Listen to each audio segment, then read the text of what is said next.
Hello, everybody. Uh, this is Brit and Jake Go to the Movies, episode 20? Are we there, 20. Jacob? Are we there, Jacob? We are there. We are there. Oh man, just a crazy episode. I have to not really a crazy episode. We're not talking about a super crazy film. Yeah. So last time did we wait, I'm Britton. I'm Jacob. And today we are talking about we're talking about Black Panther. And I know what some of you are probably going to say. Britton, didn't you say a couple months back that you were kind of burnt out on talking about superhero movies? And you know what? Yes, I was actually. But you know what? It's Black History Month, and Black Panther. We decided Black Panther. We're gonna break our little break. We're gonna cheat on the break a little bit. Talk about Black Panther. I'm excited for this, Jacob. Oh, I am too. I was hoping we would talk about Black Panther, especially since it's Black History Month. It's very suitable to talk about Black Panther. Yeah. I mean, this movie is fantastic, and also, sorry if I pause for a bit. Carlton is texting me right now, and I'm like, hey, man, I'm doing Brit and Jake Go to the Movies right now. But yes, Black Panther is, in my opinion, one of the best MCU films ever. I have to say. I don't think that's a hot take. I know there are the internet contrarians out there like, oh, it wasn't that good. Oh, but I think it's a pretty damn good movie. It's good. It's a good movie. I love it. Yeah, I think it's fantastic. Just great performances all around from the cast. Indeed. I mean, what are our blurb thoughts before we get into this, Jacob? What do you think about Black Panther? Like, what do you think? When I first saw it in theaters, I was one of the very few people at my high school that loved it. That was like, it deserves all the hype it's getting.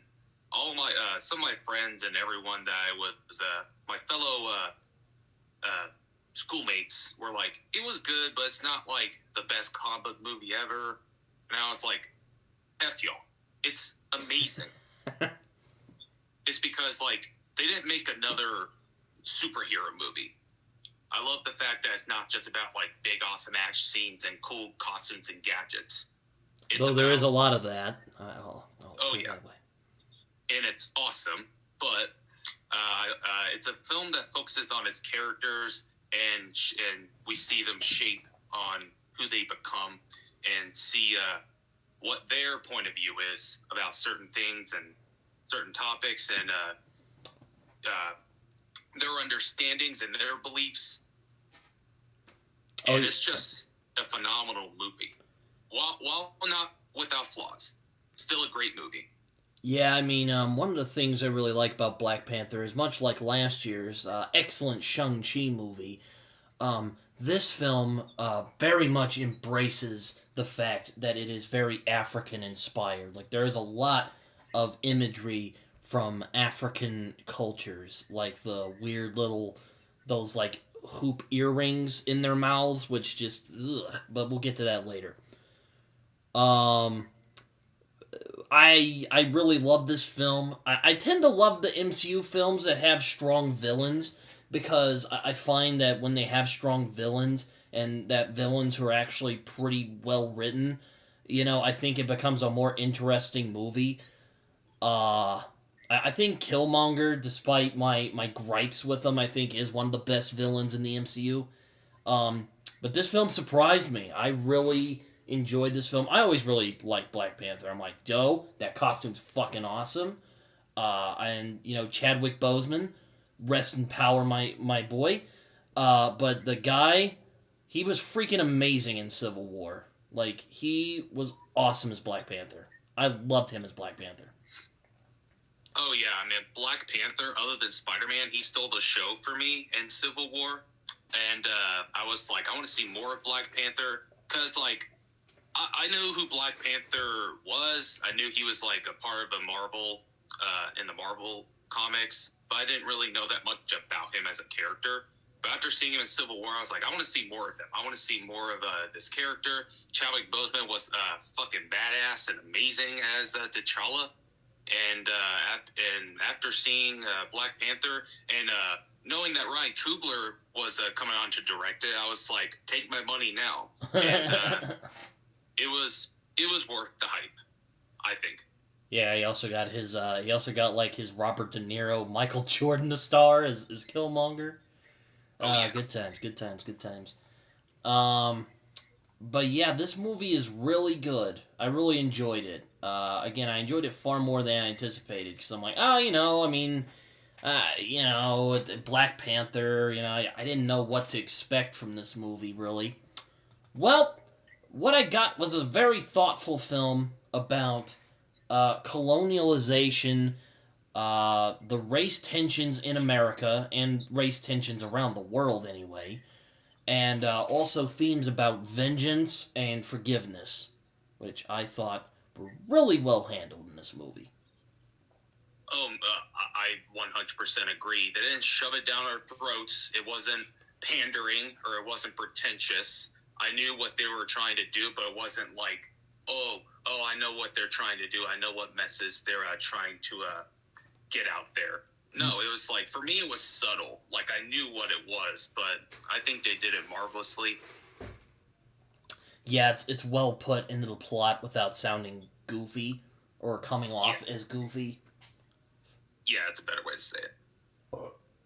It wasn't like Batwoman, where Ruby Rose is standing in front of the Bat costume and says something like, "Oh, it would look better when a woman's wearing it." Yeah, exactly. Facepalm emoji. Ugh, I fucking hate Batwoman. But that's a rant for another time. But yeah, this movie is really good, and it has some great action scenes, some sus CG that we'll talk about as we get into this episode, and some really good fight scenes. Surprisingly, are they as good as Shang-Chi? No, they're not. They're not even as good as Civil War, but it is damn good action. Oh yeah, I mean, Black Panther, it has characters that you understand their point of views. A villain that you understand where he's coming from, a compelling villain, not just an evil guy who, but we'll get into that soon. Beautiful, yeah, it's just a great movie overall. Yeah, I told Carlton, and he just sent me a bunch of GIFs of Wakanda Forever and him doing the thing. Classic Carlton. Yeah, it's funny. Carlton loves this movie. Like, maybe we should have had him on for this, but he loves this film, so, I mean, I don't know. Man, yeah. No, I wish we would have had him on, but... Yeah, I mean, I was about to say, maybe we should have had him on, but, oh man, like, it was a good, like, fun times. But yeah, he loves this movie. Like, he quotes it often. Who doesn't? What? I mean, who doesn't? Yeah, I mean, it's fun. Like, it's not afraid to be, like, serious, but it's not, like, uber melodramatic. Like, it's a fun movie, with superhero stuff. Mm-hmm. It's a good superhero movie. It's straight 4 out of 5 stars for me. But, that's for later. Oh, yeah. Damn. This movie is incredible, I have to say. There are some things that I don't love about this movie, which again, we'll get into as we get into this review. I am reading the release dates on Wikipedia, and man, it has been 4 years since this movie came out. That is insane. 4 years, that's insane. I know. It feels like it just came out yesterday, in all honesty. It does. And, oh yes, the soundtrack. Oh my god, the soundtrack. So good in this movie. Woo. Freaking soundtrack and the music. So good. Ludwig Göransson, you've done it again, my friend. Yes, you have. He's the best part of Tenet, by the way. But I digress. But But yeah, so what you have any last thoughts before we dive into this puppy? Oh yeah, Black Panther. While it's not a film without flaws, I think it's one of the better MCU films out there. I agree. I don't think I could have put it any better. I mean, is this movie perfect? No, no, it's not, and we'll get into that. But is this film really good and one of the better MCU movies, one of the best ones even? Yes, I would definitely say that. I think this film here's a better way to say it. This film deals with the topics it deals with a lot of dignity. Yes. And it's not like super corny. Exactly. But yeah, I really enjoyed this film. You know what before, I'm sorry, what were we going to say? Oh, I said me too. Oh, I was about to say, there's this funny thing I kind of thought of because of, you know how, the people, Winston Duke and, Lupita are in the movie, Nyong'o. I don't know how to pronounce her name, I apologize if I got it wrong. You know how they're in this movie and they're in Get Out? Yeah. I thought it would be funny if, like, in some weird headcanon, their Get Out characters are, like, variants of their characters in this movie. Yeah, that'd be funny in the multiverse of madness if they just, like, showed up in the middle of nowhere and they're just like, oh, hey, what's up? We just escaped ourselves. Oh, boy, that would be something. Oh, my God, that would probably break the movie. Everyone would be like, what the fuck is going on? Have you seen the meme of just all of the, like, the supposed credits of, the multiverse of madness, and it just has freaking everybody in it? Oh, God. Oh, God, have you seen it? Oh, it's hilarious. I love it. Oh, man. Anyway, so let's dive into this movie. Oh, boy. So, at first, it's kind of funny how similar to this movie, it's funny how similar this movie is to, Shang-Chi, because it starts out very similarly. It does. Yeah, I think it's T'Challa who narrates this bit. Yeah, it is. And he mentions about how thousands of years ago, there were these 5 African tribes, and they end up going to war over this meteorite that contains the metal of vibranium. And it turns out that when one warrior ingests a heart-shaped herb affected by the metal, and they gain superhuman abilities when they do that, thus becoming the Black Panther. I had to take a dramatic pause there. The first Black Panther manages to unite everybody except the Jabari tribe to make the nation of Wakanda. Oh boy. Oh yeah. Oh boy. And over the centuries, the Wakandans decide that they're just gonna, show us whiteys how stupid we are by using vibranium to develop very developed technology. And to isolate themselves from the world by posing as a third world country. Very classy, ladies and gentlemen. Now, I mean, I make jokes, but again, it's pretty good, I guess. Not really much to say. I love the animations in it, though. Me too. Oh, man. It's gorgeous. Oh, my God. Yeah, it's so good. It's like the stuff, I don't know if you've ever been to the Science Museum, or, well, you don't live out in OKC. Have you ever been to the Science Museum, though, out in OKC before? I remember driving past it once. Oh, well, there's, like, this stuff, and it's, like, dust, and you can, like, pick it up and, like, form it into stuff. Kind of reminds me of that for some reason. Anyways. Interesting. So after that exposition dump, or you can just call it a introduction to the story, we end up going to 1992.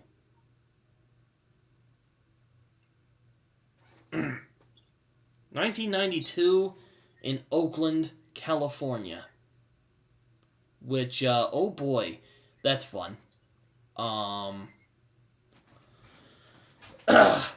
no boy, that's always fun. Um, and we end up meeting a guy called Njobu, who is this guy who is from Wakanda, and he's working undercover in America doing stuff. I don't know exactly what. I forget exactly what he was doing there. Well, it is explained later what he was doing, but I forget exactly what he was sent there to do. Do you remember, Jacob? Yeah, I have no idea. You have no what idea? he was doing. They're just hanging out, and he's hanging out with this boy, who's like this dude, and he's like sitting there, and he's just hanging out, and they're like playing video games or whatever, and T'Chaka, and then we end up getting a knock at the door, and his boy is just like, there's like some Grace Jones looking chicks out there. He's like, good. It's I know who it is. Don't worry, let them in. They're my boys, or they're my girls. Sorry, I know them. We're good. We're tight. You know, we're tight. Fingers crossed. Oh my god. This is way more awkward than I anticipated it being, but all right. T'Chaka. Then we see the Black Panther, and you're like, oh boy. I really like the Black Panther costume design in this movie. I don't know about you. Oh, I love it. It's fantastic. I don't know if it's CG or if it's like a mix of CG and practical. Either way, it looks pretty good. And the CG is pretty on and off in this movie. But I love the Black Panther costume, though. Oh, I do, too. It's like super cool, and you're like, yeah. That's how it do. That's how it do. T'Chaka comes and he visits with Njobu pretty warmly at first, but then he accuses Njobu of oh yeah, they're brothers, by the way. I forgot to mention that. T'Chaka and Njobu are brothers. T'Chaka basically ends up accusing Njobu of assisting black market arms dealer Ulysses Claw, who is played by Andy Serkis. And, yeah, he was in the Age of Ultron. He got his arm chopped off by Ultron. Fun times. Anyways, so he accuses him of stealing vibranium with Ulysses Claw from Wakanda. And Njobu, of course, denies it. He's like, how dare you accuse me of such a thing? But it turns out that his, like, guy, his homeboy, turns out it was another Wakanda guy called Zuri, who was another undercover Wakandan. And he ends up confirming T'Chaka's suspicions. Yeah, this is a pretty good scene. I really enjoyed this. Not really much to say about it, because there's not really much to say, but I enjoy the scene. Oh, I really enjoy it, too. Initially, like, it's like, okay, just a flashback seeing T'Challa's father. But once we get more into the movie, you realize that this scene is more important than we thought. Yeah, I mean, there's a thing I learned from a friend of mine who went to film school, and he says every scene in a movie has to have a purpose. Like, there is no such thing as a meaningless scene, and if there is, then you failed. But yeah, this scene is explained later. You're probably like, what the fuck? Why are we starting here? I want to see Chadwick Boseman fucking destroy things and, you know, do Black Panther shit.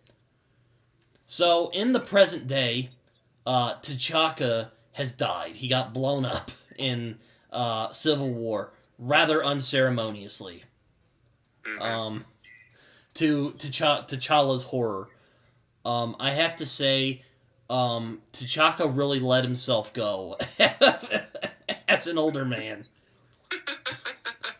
He's like super tubby, and he pets T'Chaka, or he pets T'Challa. He's like, yes, you're my good boy. You know, it's like, what the fuck? He's probably like, just like, hey man, I don't want to do this anymore. You just take it. You're better at it than I am. Yeah, so I'll just let myself go, and I'll just be a classic dad. Yeah. So yeah, in the present day, after T'Chaka got blown up by Baron Zemo, T'Challa returns to Wakanda to assume the throne. And T'Challa is played, like I said, by Chadwick Boseman, the late great Chadwick Boseman. Man, what a tragedy with that guy. Yeah, I mean, before his death, I thought he was like perfect. Like I was like Chadwick Boseman. I can't see anybody else playing this character. And I'm not just saying that because he died. Like I said before his tragic death, I was like, I honestly can't see anybody playing this character because he was so good in Civil War, and he was also amazing in this film. So, rest in power, King. Yeah, I know. Yeah, indeed, rest in power, King. But I mean, he is phenomenal in this movie, though. Like, I legit thought he was like like a legit African actor, like from Africa. Like, they like found him, and he's like, "Hey, you're good. Come act with us." Or they saw him in like They saw him in like a play in Africa, and Kevin Feige's like, "I like that guy." But no, he's just American, and he did a really good African accent. But he is amazing in this movie. He's T'Challa. Indeed, like his Wakandan accent was so good. I thought he was like from Africa, but no, he's from America. I was like, dude, phenomenal job with the Wakandan accent. Oh my god, yeah, he's so good, and he's so good. I am genuinely saddened that he is no longer with us. I think Homeboy could have become like the next Denzel if he were allowed to live longer. But with the what the work he did give us, I'm glad that we got what we got. I remember I first saw him in 42, and while I generally don't like biopics, he was good in that movie, and he fucking blew it out of the water in Civil War. I have to say, and he's amazing here too. Indeed.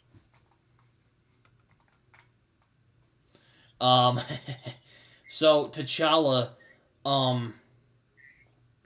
T'Challa it returns to Wakanda, and I love that it's not super stuffy as you would expect. Like it is a little bit, but it's not like they're like you must act rigidly, stuffy and whatnot, and you have to yada yada. Like they like his family joke with each other. They feel like an actual family.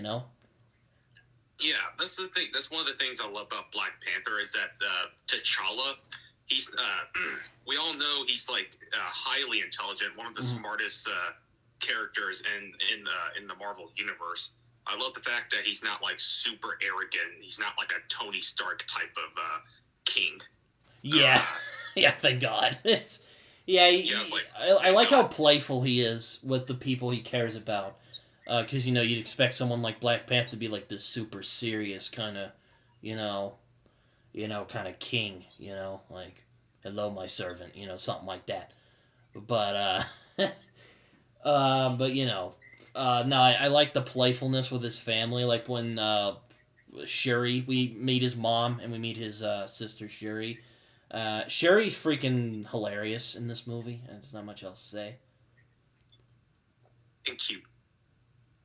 Yes. I usually attract black chicks though. But anyways. We meet Shuri, and they're just kind of like, bantering. And I think this is the scene where she flips him off, and her mom's just like, hey, I saw that. I don't know why. I love that. It's weirdly wholesome in a way. It is wholesome. I don't know why. It's just funny. I don't know. It's just like it's like you see these powerful figures just acting like a normal family. It's just kind of it's funny, but it's also kind of wholesome. I don't know. It is wholesome. We also get to see how they make the Black Panther material. They do the thing with the cross arms, Wakanda Forever, and all that. Yeah, I really enjoy the scene, and it is kind of exposition-y, but it's fine. Yeah, it's not bad exposition. Yeah, she's like, oh yeah, I got this thing where it'll take the shots, from, like, it'll, like, take the, or is that later when she says that? I think that's later. Yeah, it's later. Never mind. So yeah, we meet everybody, and, again, we get to see, T'Challa and, Shuri be playful with each other.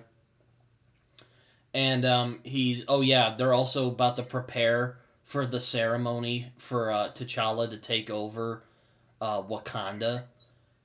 And, he and Okoye, I think that's how you pronounce. I'm so sorry if I mispronounce any names in this. I'm really trying here. But, she is the leader of the Dora Milaje, regiment, played by Danai Gurira of The Walking Dead fame. And I remember I had to hold myself from saying, oh, that's Michonne! That's Michonne from The Walking Dead! But she is also great in this. I really like her personal arc in the movie that she has, where she has to choose between her loyalty personally to T'Challa and her choosing her loyalty to, the crown and all that. So Okoye tells T'Challa that we need to extract your ex girlfriend lady who's a spy called Nakia from an underground assignment so she can come and come to the ceremony. And T'Challa's like, ow, okay, and they end up having this thing and they end up flying. There's this funny scene. This has become kind of a meme in the MCU, but T'Challa just saying these things and he's all like, oh, I bet he'll freeze up when he shows up, and he just goes I never freeze. And then 5 seconds later, he meets Nakia, and she just and then he just freezes in the moment. He does the same thing in Infinity War. He goes over to Okoye. He's like, this is no place to die, and he just gets fucking dusted. It's so. Oh man, I don't mean to laugh, but it's just. Oh god, it's funny. It's. What do you think, Jacob? What do you think about this meme? Is it a good meme? I think it is because you're saying I never freeze, but yet you do. Dude, you do freeze. He's like, dude, you just said you weren't gonna do that. It's like, and then he almost drop kicks this kid, who just innocent guy, and Nike is like, yo, stop. It's a random innocent. He's like, oh, sorry, don't sneak up on me like that. But yeah, he basically gives her the invite, impromptu, while in the Black Panther costume. I don't know, it's just funny to me. All that classic MCU humor. Oh yeah. But it's good though. It is very good. So after the I will never freeze thing, it's just man, T'Challa just can't get a break in the MCU. He's just this is no place to die, and he just gets fucking dusted. Mm-hmm. That's kind of weird. Do you are you aware of the fact that you'll get dusted? It's never really explained in the movies. No. Yeah. Do they know they're about to get dusted, or is it just a surprise? I don't know. Anyway. That'll always be a question. So, they end up having this ceremony, and there is just, again, really goes to the core strength of this movie, is that it's not afraid to embrace its African heritage, which I quite like, because I think it makes the film feel more authentic, and it's not just another Hollywood movie, Yeah, it does feel authentic. It feels like how I pictured Wakanda in a movie. Yeah, and it feels more authentic as an African country. It's not just a bunch of people dressed up in regular clothes and just hey, how was work today, sort of thing, And this movie embraces the African culture. Yeah, I know, and that's one of the things I really like, because I'm not just saying that to virtue signal and get points or anything like that, but I like when a movie embraces the culture it's from. It's not like a super, funny thing. Yeah. It's not like this super goofy thing. And it's not like they're trying to assimilate to our values or anything. And they don't try to put it in their face like Africa's fucking king of the world. But luckily, they do try that later. But it's meant to be a bad thing though. So yeah. It seems things are going swimmingly. Everyone is really happy for T'Challa, and T'Challa's about to take it. But then comes the legend himself, M'Baku. I bet you're wondering, Britton, who's M'Baku?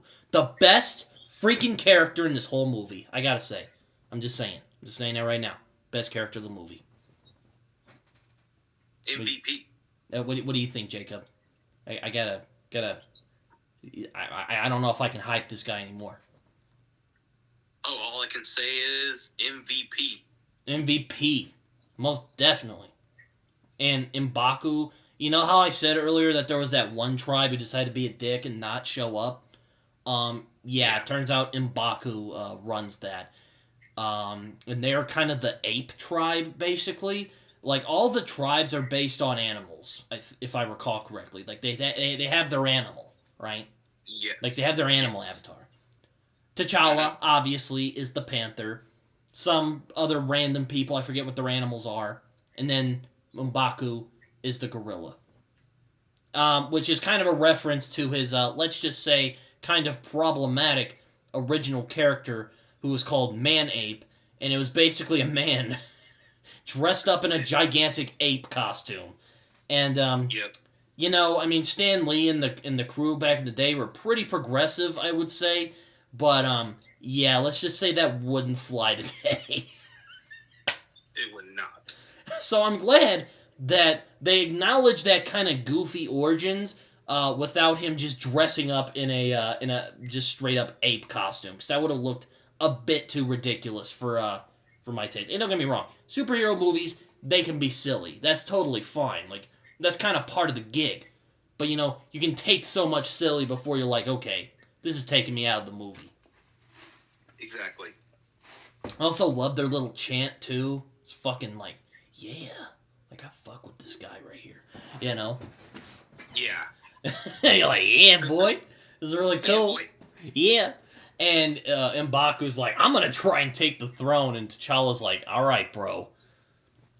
Fine. Like, T'Challa doesn't really want to fight, and that's the thing I really like about him. Like, this dude's like the most brilliant.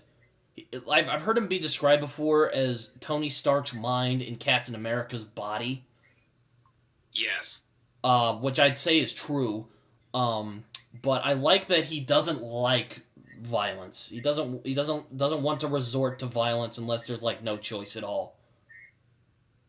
Yeah, he doesn't like mindless violence unless if it's like necessary. Yeah, like he even tells like M'Baku like, "Hey man, like you don't need to do this. Like, come on." And he's all like, "No, I have to." His tribe doesn't really like the technology of the other tribes. He's like, "No, that's stupid," Even though they use it too, as we see later, a little bit. But I digress. I guess you make lapses somewhere. But M'Baku's like, "Hey, T'Challa, you're a bitch. I'm gonna take that crown from you." And T'Challa's like, "Oh, come on, come on, I don't want to fight you."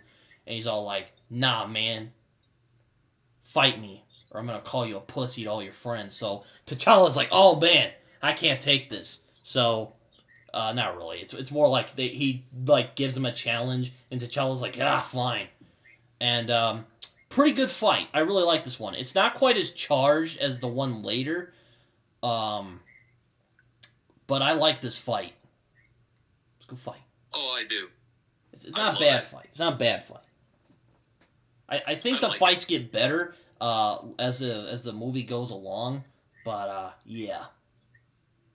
Oh, we forgot to talk about the first action part.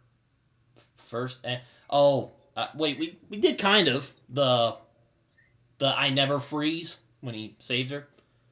Oh yeah, but didn't really talk about like the action scene. Oh, yeah, I forgot about that. Yeah, the action scene there was pretty good, too. There's a bunch of terrorists, there's a bunch of, terrorists walking around, Mm-hmm.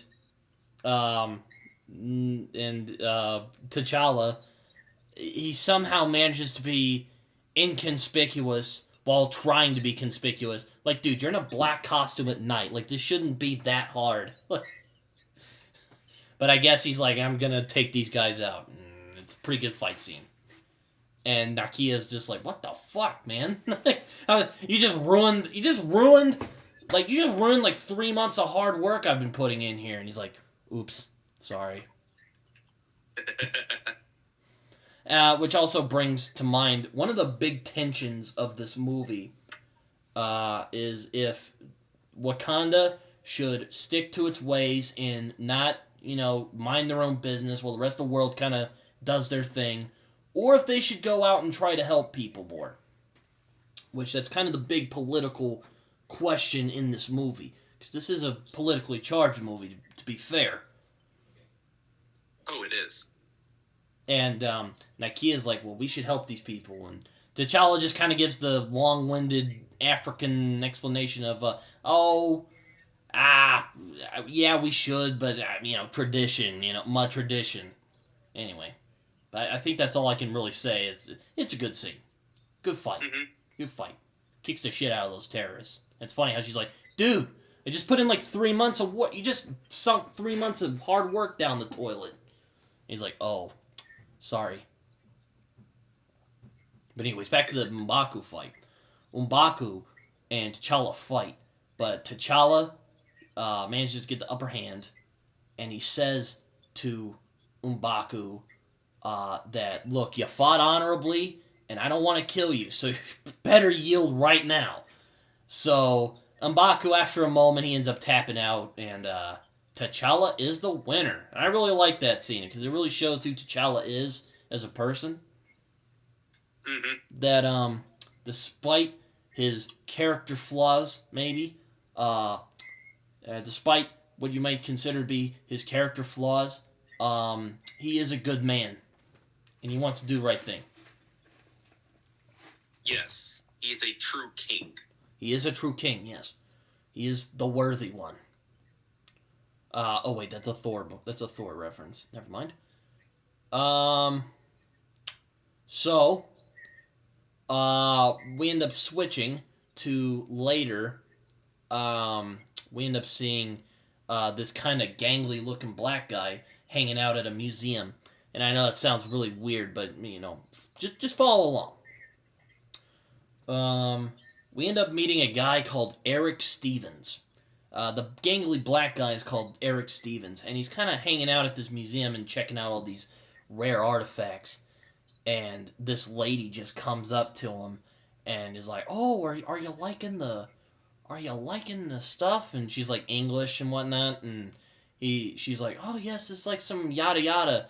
And then Eric Stevens is all like, "Nah, dog." It's Michael B. Jordan, by the way, who plays Eric Stevens, aka Killmonger.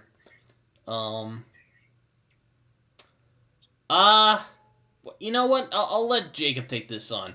What do you think of Michael B. Jordan as Killmonger? In my opinion, first off, Michael B. Jordan gives a very charismatic performance as Killmonger. While I do have my gripes with Killmonger in this film, I think he is one of the better MCU villains out there because you understand where he's coming from, and that's some of the best villains. Just to quote someone, the best villains are the ones you understand, and Killmonger is one of those villains. Oh, yes, most definitely. I mean, I have gripes with him. Like, for one, I never really was intimidated by him. Which, I know, that sounds really weird. Like, oh, movie characters are supposed to scare you, and yada yada. Now, I will say, he is a strong villain. And Michael B. Jordan does give a strong performance. But I never felt like he was a weighty villain at times. Just a lot of the time, I just wanted to smack him across the face. He kind of acted like a petulant teenager at times. Like when he says, "Hey, auntie," later, I'm like, are you fucking serious? Like, you're doing this? like right now. But he does. But despite those nitpicks, I do think he does give a very strong performance, and he is a very compelling character. Indeed. And Michael B. Jordan makes him both. You want to smack him in the face, and also you realize this kid might need a long hug. Like, really? Yes. He's one of those villains. He's one of those villains, like, dude, you need, like, a hug. And, like... oh, man. But he's just, like, standing there. He's like, nah, dog, it's from Wakanda. And she's all like, what are you talking about? And she's all like, yo, I slipped the thing into your drink. Then he pulls the whole, I slipped something in your drink, and the lady just starts, like, dying in the floor. And he just, like, so casually is just like, oh, hey, she needs help. Shouldn't be laughing. I shouldn't laugh. That's bad. But it's like, I don't know why, but just the way that's delivered is just, I don't know, it just makes me laugh. It's just like... it's like, what?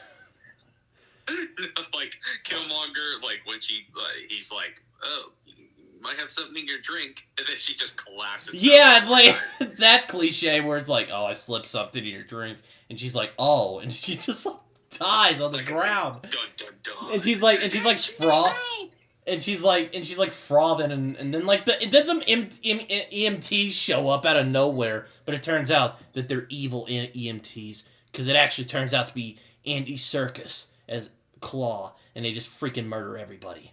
It's brutal. Very brutal. Yeah, it's actually kind of hardcore. I'm just like, damn, man.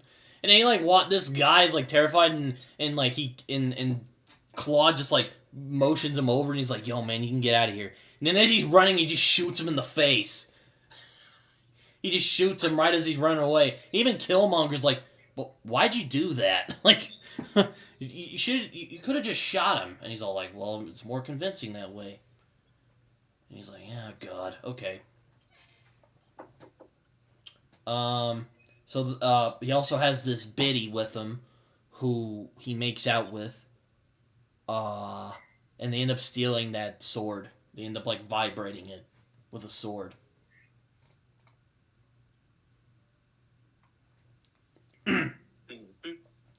T'Challa and the gang get wind of this, and they're like, oh boy, this is about to go down. T'Challa and gang get wind of this, and T'Challa's like, I gotta check in on this. And T'Challa ends up going to his buddy called Wakabi, who also happens to be Okoye's lover, which I don't know why.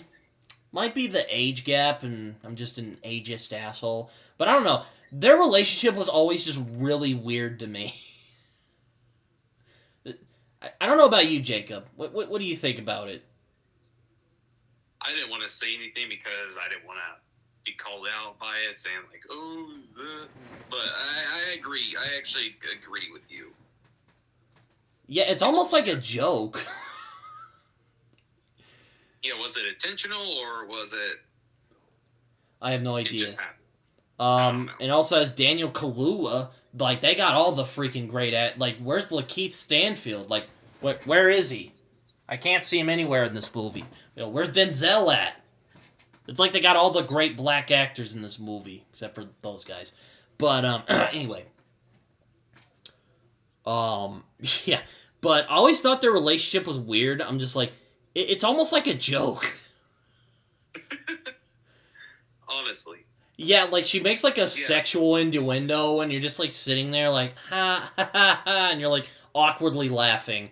And I love Chadwick's response. It's almost like the same thing. He kind of wants to laugh, but he's like, okay. But Wakabi is all like, you gotta bring Claw back alive, because, you know, he killed my family. You know, no pressure at all, by the way. You know, but, you know, if you catch him, I'd really appreciate it. But, you know, no pressure. I get you're busy, but, you know, if you caught him, that'd be great. It was that kind of thing. So, T'Challa ends up going into his little gadget bat cave, panther cave thing, where Shuri's been working on some new things. Like a suit that can take a hit. And it's actually pretty awesome. That's a cool power. I don't know about you, Jacob. What do you think of this new suit? Ooh, it's awesome. Oh, man, it's cool. I also love the design of it. I would say the Civil War design is still my favorite, but this design's really cool, and I love the unique ability. Yeah, I love the colors too. The black and like the white little chain, and the purple when it gets like kicked or someone shoots him,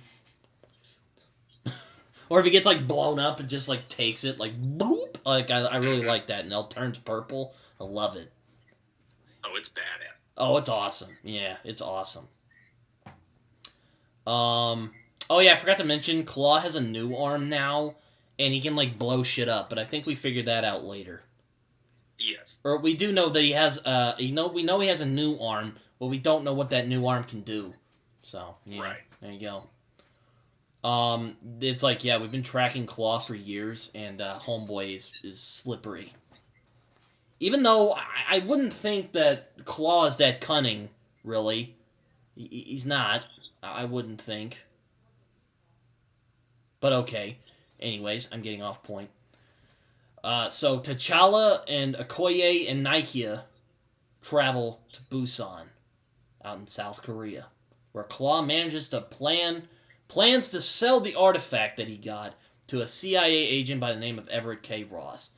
And let me tell you, I love the scene when they walk into the bar or whatever that place is, and Okoye's like, I hate this, and she's wearing like a wig and a dress and the high heels, and she's like, I hate this. He's like, okay, it's fine. You can take them off later when we're done. Okay, you only have to wear them tonight, and it'll be over. Like, I really like that. I like how they put in those like moments of relatability with all these like crazy martial artists, superhero people. Yeah, it's like they're not pretending to like just like suck it up and just get it over with. No, she's like, I hate this. Yeah, and then we end up meeting Everett Ross, played by Martin Freeman. And he's actually... I was very, very worried about this at first, but I was very relieved to see that he isn't just that bumbling white guy that you see in these types of movies that, like, doesn't understand anything and is generally an idiot, and all the black people can laugh at him for how stupid he is. I'm glad we didn't get that. Oh yeah, I was worried that he was just gonna be like that, where he's like, hey, there's the dumb white guy, the token white guy. Yeah, and the intelligent black people are laughing at him. No, he's I like him in this movie, and Martin Freeman's pretty good in the movie. Yeah, like his American accent's actually pretty good. I'm not gonna lie, like, you know, I remember him from like Sherlock, and I'm like, yo, that's a good accent, man. Like, good work. And Ross and T'Challa, I really like their friendship. It's kind of like this sort of parasitic thing where he's like, I'm going to give you some information and you're going to help me. T'Challa's like, nah, dog, or something like that. I forget exactly. But they kind of have that relationship where they're friendly, but it's kind of like, it's like this weird thing. Yeah. But yeah, I'm glad that Everett Ross is not like the token white guy who like is completely clueless and is just like, stumbling around and being an idiot, because that certainly would have annoyed me. Not just because I'm a white guy, but it's just like I hate that trope in the movies where it's like the clueless white guy who's just like stumbling around. Like, I don't know about you, Jacob, but I don't like it. I don't like that. Yeah. Yeah, I mean, I don't like when any film does that, and I like that this film, like, it doesn't look down on, like, not only white people, but any other race. Like, it's a very equal movie that's just centered around the African-American community. The African experience, as you will. Yeah, I'm still by what I said. Yeah. Well... Hold on. Yes. So, they end up going into this place, and we get the Stan Lee cameo. He is one of the bartenders, or he's the guy who does the craps table, I think. Either or. Yeah. But very funny. I really like him. He's like, hey, what are you doing? Or, he's doing his Stan Lee thing. I'll put it that way. Yeah, another great Stan Lee cameo. Yeah, he's great. God bless that man. Also, R.I.P. to Stan Lee. He is well missed in the community.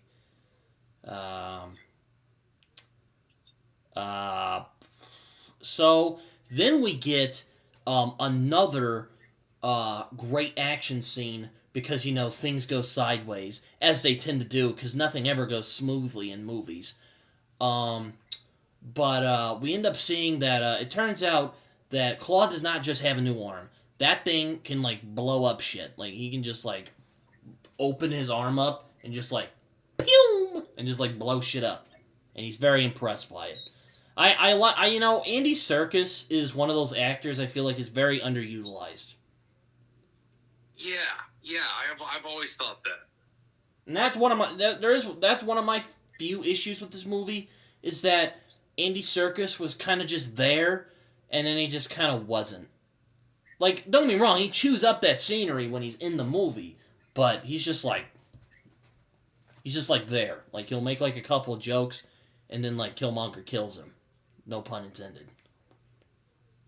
Here's the best way I would describe his character. He's like the Shocker from Homecoming.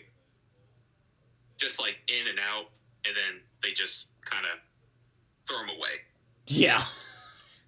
And unlike Homecoming, he doesn't die. And unlike Homecoming, Claw gets shot unceremoniously. But I digress.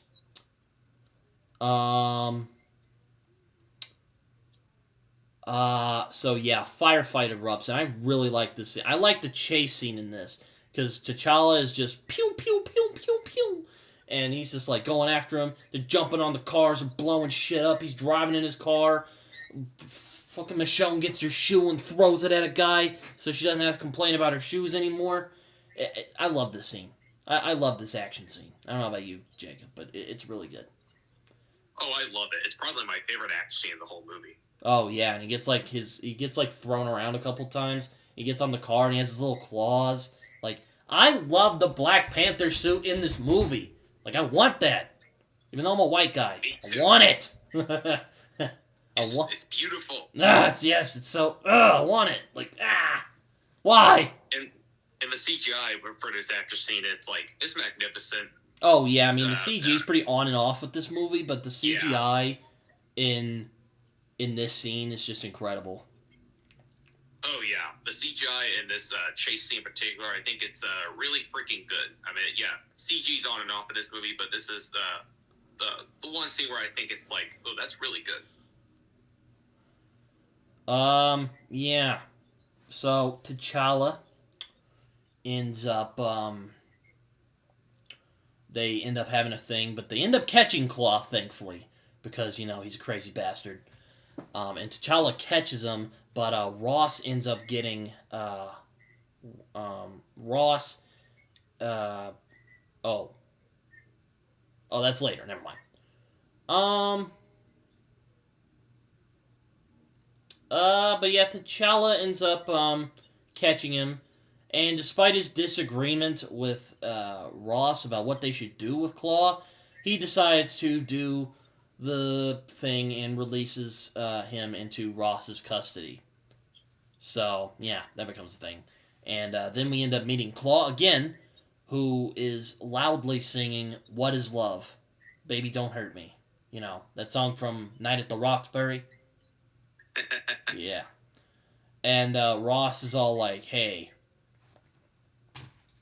He's trying to talk to him, and he starts raving in this. He starts raving about how Wakanda is this paradise, and you're just kind of man, okay. Okay, you can cut the crap. Yeah. So while they're talking, we end up seeing Eric Killmonger put on a traditional African mask, which I really like. And then he busts in and ends up breaking Claw out. And he ends up blasting his way in, and Ross ends up jumping to try and save Ross ends up getting knocked out and very seriously injured protecting Nakia. And Claw ends up escaping. But T'Challa, instead of pursuing Claw, he ends up taking Ross to Wakanda because their technology can help him. Which kind of showcases T'Challa's... Either it's his greatest flaw or it's his greatest strength, is that it's a kind of catch-22, because it's both his greatest strength and greatest flaw, is that he'll do what's right before he does what's, practical. Right. Which, isn't a bad thing, but, it does bite him later. And it does bite him a lot in the movie. Yeah, like, he does, he knows what the best thing is to do, but it comes to bite him in the ass later on. Yeah, it's like, you would think the more practical thing is to chase after Claw, because Claw's well known in Wakanda and is wanted by the authorities. But, T'Challa just, he can't, he's a hero, right? He can't deal with the idea of someone dying while he could help it. And despite Nakia and Okoye's reluctance, they end up taking Ross along with them to Wakanda. And as T'Challa is chasing after the truck he ends up seeing, because earlier in the movie, we noticed that Wakandans get, rings from their dad, from their, fathers. T'Challa has one. And when he sees Killmonger, Eric Stevens driving on it, he sees a similar ring dangling from his neck, like a necklace. Which, very clever right there. I like that. It's a nice little clue.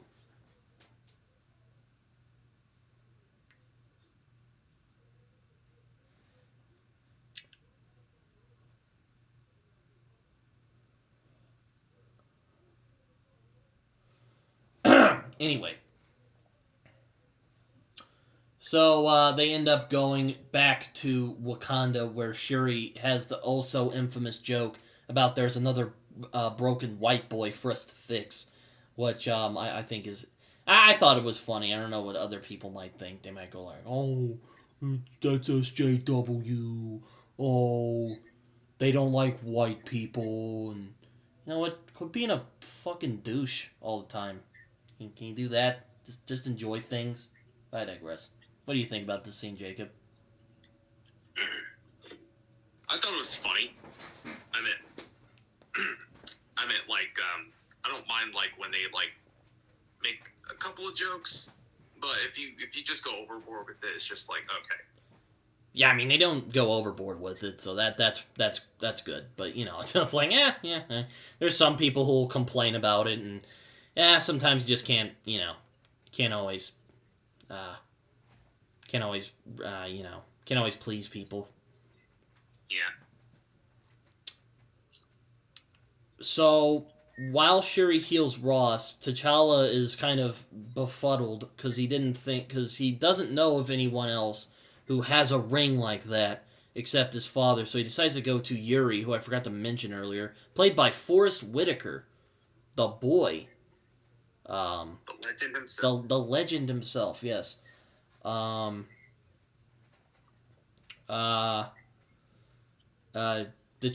asks Zuri about N'Jobu, who is, they said that he ended up... they said that we end up finally figuring out what happened in the flashback sequence, which Zuri explains that N'Jobu was planning to share Wakanda's technology with the people of African descent around the world to help them to overthrow their oppressors. Because, black people have a very rich history of getting shit on by other people of color. As a lot of people are racist, we'll put it that way. Yeah. which kind of goes to the conundrum of the film. T'Chaka was like, this is a very reckless use of our power, and we shouldn't do this. And N'Jobu's like, well, we should help them. And I like about this scene is that they both have a point. Yes. T'Chaka's like, look, I understand where you're coming from. Really, I do. But we cannot just be handing out fucking... One, you're trusting a fucking maniac like Claw to help you with this. And two, that is a very reckless use of our technology. I'm just saying. And then Jobu's like, oh, hell no. And he's all like, we have to try and help these people. They're like us. And, they end up arguing about this. And N'Jobu is not happy about Zuri turning out to be, like, spying on him. So he attacks him, and T'Chaka ends up killing his own brother, N'Jobu. And it's really sad, actually. It is sad. And it's like, man, that's really sad. Like, killing your own brother. That's horrible. Whew, yeah. Like, I can't even imagine. Like, that's weird. It's so wrong. Man. Like, killing your own relative or your own... Yeah. It's like, that must be hard. I mean, even as... it's like, even as he says that, your father regretted it and whatnot, and, T'Challa, of course, again, he's like, well, why did he hide this? And he said, well, T'Chaka ordered Zuri to lie about what actually happened in N'Jobu, and he ended up leaving behind N'Jobu's son. Well, guess what, buddy? That's gonna bite us right in the ass, because that boy turns out to be Eric Stevens. And Ross decides to just give the lowdown on this dude, that he was a Black Ops U.S. Navy SEAL who adopted the name Killmonger. And I like this little detail, he scars himself for every kill, which is actually a real thing in African culture. Oh, yes, it is. And I love that they added that to Killmonger as a character. It reminds me of Calendar Man, one of Batman's villains, yeah. where he scars himself every person he kills. I love that they added that to Killmonger's character. Yeah, I mean, I think, despite my, I want to kind of slap Michael B. Jordan sometimes, I do think giving him the scars on his body makes him more fearsome. Like, with the fight scene later, which, I'm about to get into. So, T'Challa's all like, what the hell? Like, why? This is horrible. Like, no. Like, this is horrific. And again, he just gives him the fucking lowdown about Killmonger, and he's all like, oh, he was killing people like a video game and whatnot. And he basically, I really like this exposition, because he basically explains the plan of the bad guy without the bad guy having to explain it himself. Like, I really like that take on the evil person explaining his plan. It's more of, he's explaining what he's doing, basically. Yeah, it's more of him just explaining his point of view on what he would want to do, instead of just being like, oh, my evil plan is to blah, blah, blah. Yeah, yeah, that would have really taken me out of the movie if Michael B. Jordan just started giving a dramatic monologue about his evil machinations. And it's like, it's alright, we got Martin Freeman to do it for you. Yeah. So on the meanwhile, we basically see Killmonger doing just this. He says, his whole specialty is destabilizing nations, right? That's exactly what he's doing, because his plan is to take over Wakanda for himself. And, yeah, that doesn't work out. Or, well, it does, actually. But, yeah. Claw is all like, yo, man, you're fucking crazy, dude. I can't believe you broke me out. And then it turns in that whole, oh, I'm gonna betray you. And then he gets, like... I really like this scene, because we get to just see the ruthlessness that Killmonger is capable of. Oh, yeah. Like, he just fucking murders that chick he was, hanging out with. And then Claw is just like, yo, man, what I ever do to you? And he's all like, nah, man, you're just a bargaining chip. Or I forget exactly what he says. And then he shows him, because all Wakandans have, like, this little blue tattoo on their lip. And oh, yeah. I like Claw's response. He just laughs. Is like, I should have known. You were one of those savages. And it's like, ugh. But, yeah, he ends up just shooting him. Brutally.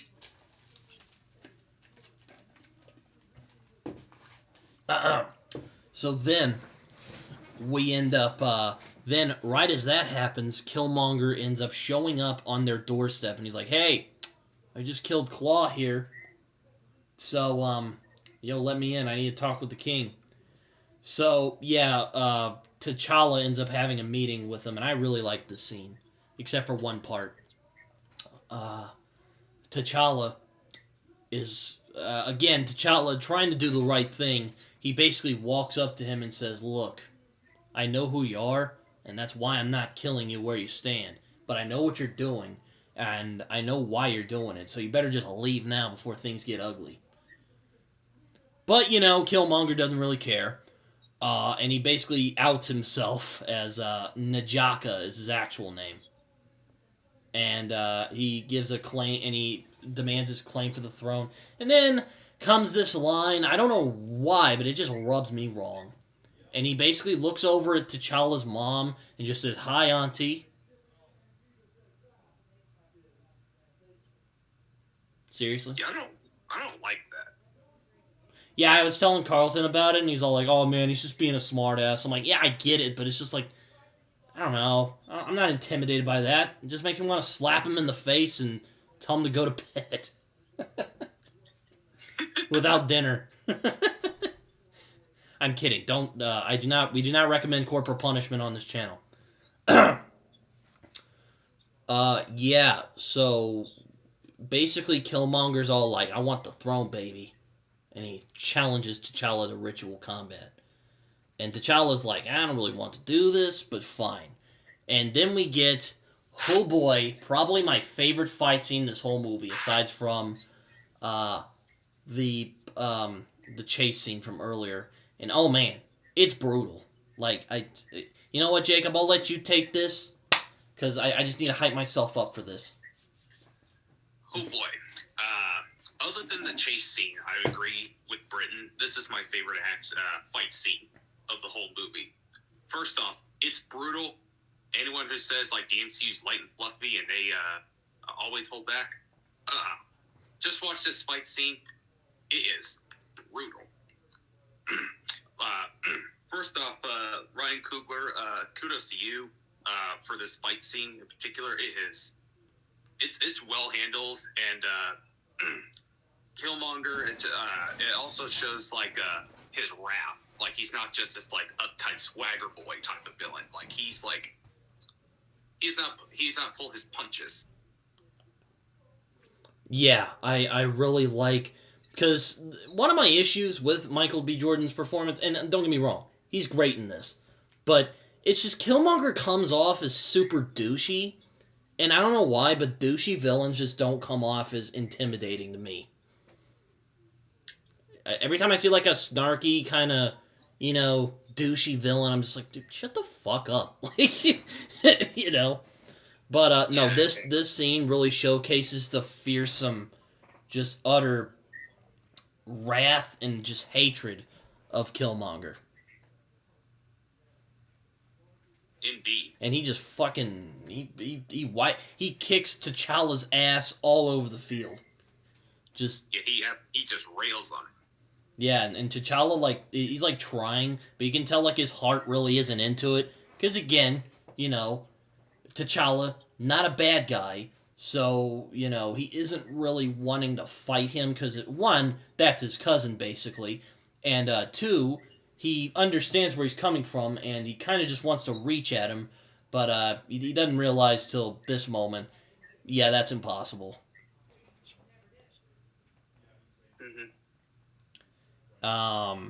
So, yeah, Killmonger just whoops T'Challa's ass, about to kill him.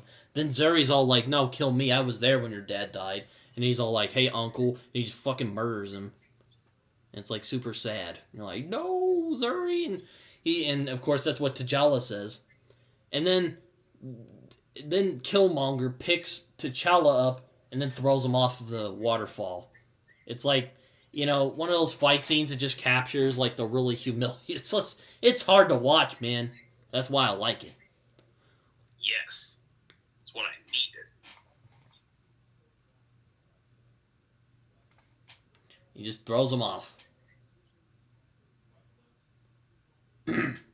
So, Killmonger ends up taking over, while T'Challa's family ends up decking it out of there, because, he's probably going to kill them next.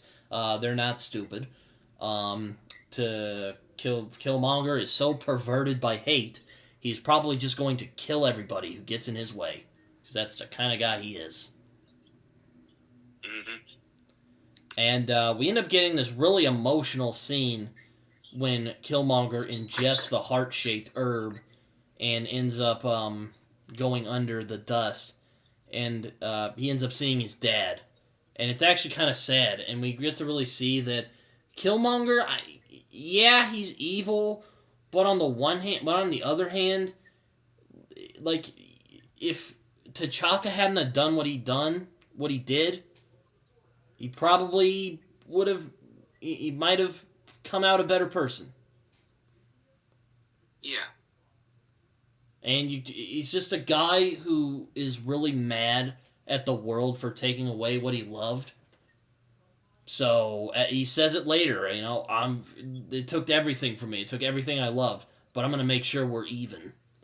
Mm-hmm. Like, his desire is understandable, but he's so, like, twisted by hatred that, yeah, he's a villain, no doubt. Indeed. So anyways, after that little thing, he ends up saying, these heart-shaped herbs ain't gonna do. You're gonna have to incinerate them.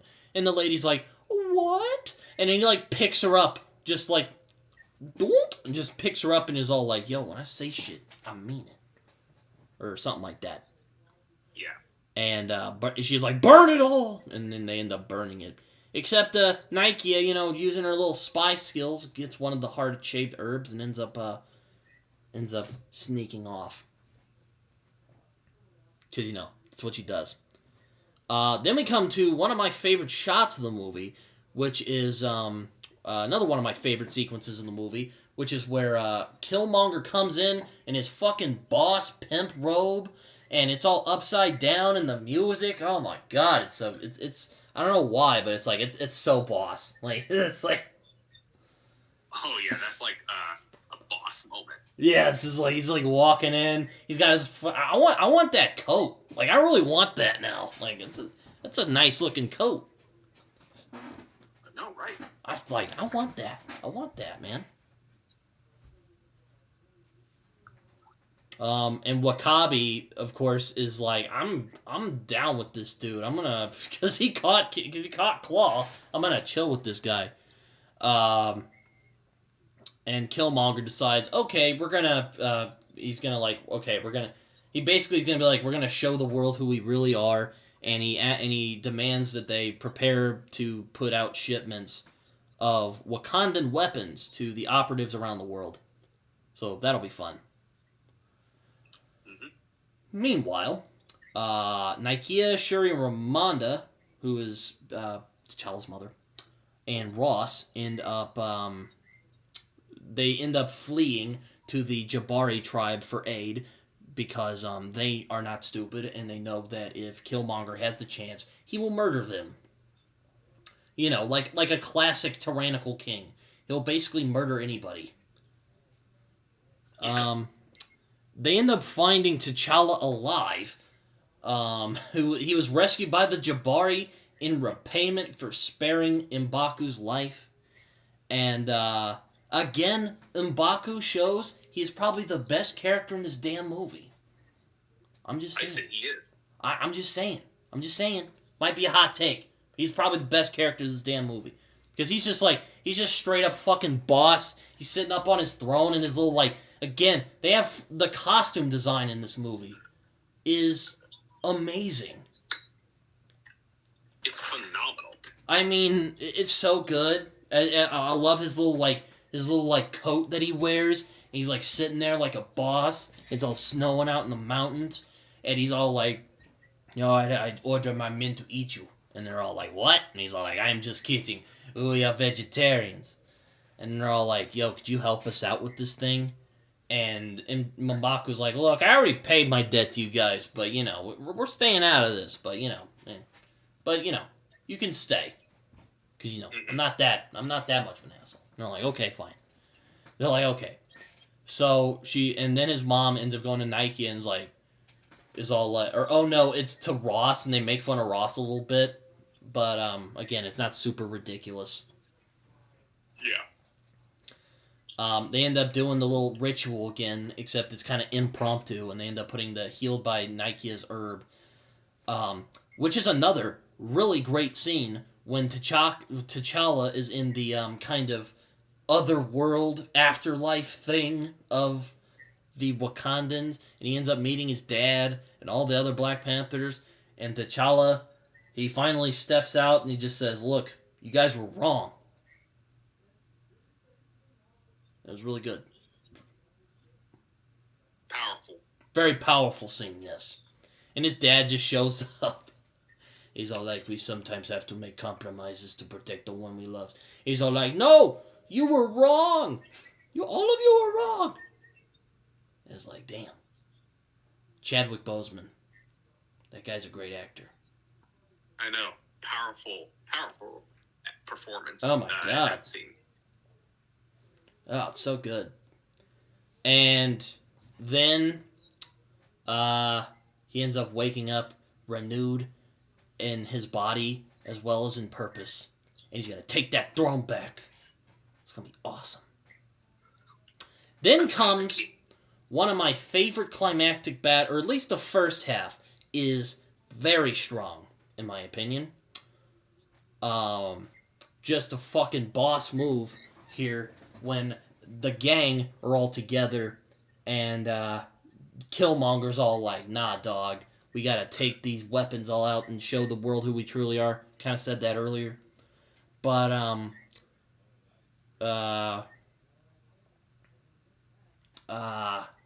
as they're about to do that, someone ends up blowing up, or I think Shuri and Ross sneak into the part of the building, and Nike sneak into the tech area. While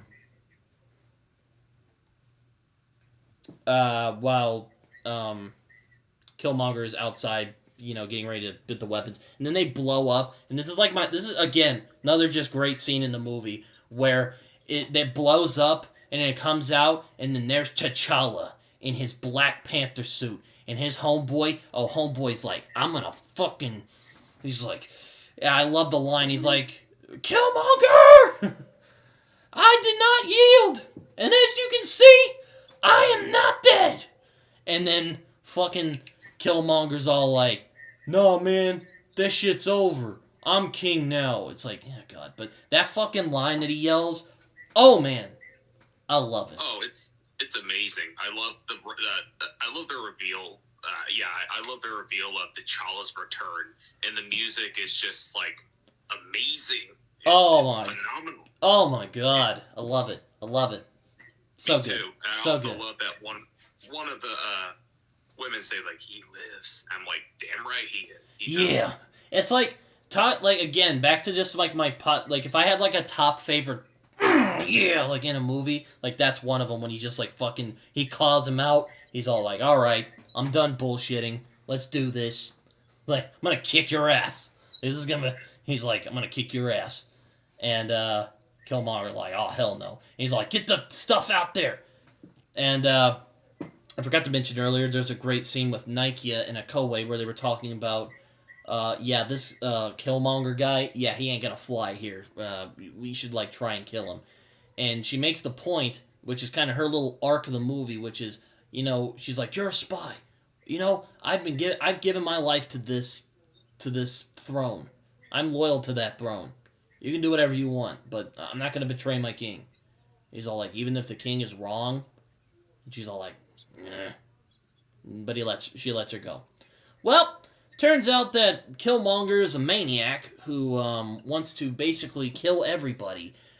No, not everybody, but in his misguided attempts to, she realizes that his misguided attempts to try and empower other black people is more influenced by his anger and hatred than by anything else. And she's like, you are so filled with hatred and yada yada. So there's when the CG gets a little dodgy. Because Homeboy just fucking, like, slips out of his clothes. Like, his clothes just evaporate, and he ends up becoming the black and gold Black Panther. What do you think about this, Jacob? I gotta ask you before I go too far into this. Yeah, this is where the CG gets not very good. Because I've watched Marvel VFX. It's a YouTube channel talking about like bad VFX and good VFX, and most of it was actually practical. And I was like, and they just covered it up with CGI, and they showed the practical part of it. I was like, that looks way better. But they covered Wait, it that up was with CGI. Practical? Yeah. Try to find it. I'll try to send you a link to it if I can find it. But it was. That looks horrendous. If that was that looks like the not even finished. Like, it's not a bad suit, but it doesn't look finished. No, it does not. It does not look finished. And don't it gets even, like, it gets worse from here. Like, it not worse. The stuff when Ross is flying around the jet's pretty good. But like their final fight, oh my god, the CG is just not up to par with some of the better Marvel movies. Yeah. But yeah, I'll have to send you the link because Killmonger's suit, it was all practical. Of course, they were going to use a little bit of CGI, but they just full-blown just covered it up with all CGI, and it does not look good, which I was disappointed by because I really like Killmonger's Black and Gold Panther suit. Like, I think the design of it looks really badass. And the fact that they just covered it up with CGI was underwhelming. Yeah, I couldn't have said it better, Jacob. Like, it looks nice, but, like, it looks nice. But it doesn't look complete. Like, it's designed well. I like the design of it, but it just doesn't look... It doesn't look right. It looks weird. It just looks weird. Even when I saw it in the theater for the first time, I'm like, what? It doesn't feel tangible. Yeah, exactly. It just looks like he just like melts out of his clothes. And then he's like, I'm Killmonger now, bitch. Like, And then he starts, like, fighting them. And this final like, the first part of the final battle of this is awesome. I love it. Like, all them with the shields, and they're all fighting each other. Koei deciding that she's more loyal to T'Challa than to Killmonger. All that is really good. Then when M'Baku, again, MVP, shows up, oh my god. Like, that part of the fight is amazing. I love that part. Phenomenal. Oh, it's great. I love it. But then, here comes the just most underwhelming part of the movie. The final fight between Killmonger and T'Challa. Like, it works, like, for one, it does work if you think about it thematically. I think their previous fight is better, and it's also, I forgot to mention, just a great example of action informing story, by the way. Forgot to mention that. But this fight, oh my god, the CG, it looks like Spider-Man 3. God, yeah, I was just about to say that. Just them falling down into the cave. It's Spider-Man 3! All over again. It's Spider-Man 3! All over again. Oh my... it's the same exact shot. It is CG balloon people punching each other. It is horrendous. Honestly, I might get hate for this, but I think the Spider-Man 3 falling battle looks better than the Black Panther one. Oh, man, come on. But I was about to say, I think they're on the same tier. Like, it's just, oh, God. Well, you know what? Fine, I'll give it to you. You know, Sam, at least it felt like they put some more, like, finesse into it. But, oh, man, I got some major Spider-Man 3 vibes, and not in the good way. No. I was like, oh, God. Ugh. Oh, man. But the fight up top is great. I love that. If they had just had their final battle up there... That's phenomenal. Yeah. It would have been better. Now, I understand why they went down into the train system, because apparently the suit gets weakened when you're there. They figured that out earlier. But it just doesn't... Like, I don't know. It just doesn't hold up as well as some of the other CG in this movie. Yeah, the CG, like, it looks unfinished and it doesn't look very good. And this is just my personal nitpick, but they're in a dark area and they're wearing black suits, and it was kind of hard to tell what was going on. Also, I mean, there's just there's just not a lot of creativity. Like, you know, Batman uses the shadows, and that's one of the other disappointments I have. This is probably kind of a nitpick, but, you know, I wish they would have used T'Challa as, like, because T'Challa's really stealthy. I thought they would have used the suits more as being stealthy. Like, you could have done, even with the crappy CG, and if you're in, like, a really dark place, you could have done a lot with that. Like, you could have had, like, them fighting in the dark. You could have had a lot of creative fight scenes out of that. But no, it's just kind of like your typical fight scene. Yeah, it's very basic and standard. Like, you could have had T'Challa be more strategic and be more stealthy, but no, he uses his ability where, like, when he gets punched twice, he uses a big purple shock energy. And yeah, that's pretty much how the fight is and how he uses his powers, which was disappointing. Yeah, also kind of feels it undermines T'Challa as a fighter because, you know, in the Marvel Universe, he's described as one of the greatest fighters in the Marvel Universe. With, like, Daredevil and Captain America. Yeah. And, like, it's like, you have to use your suit to win? Like, come on, man. Like, it's not cool.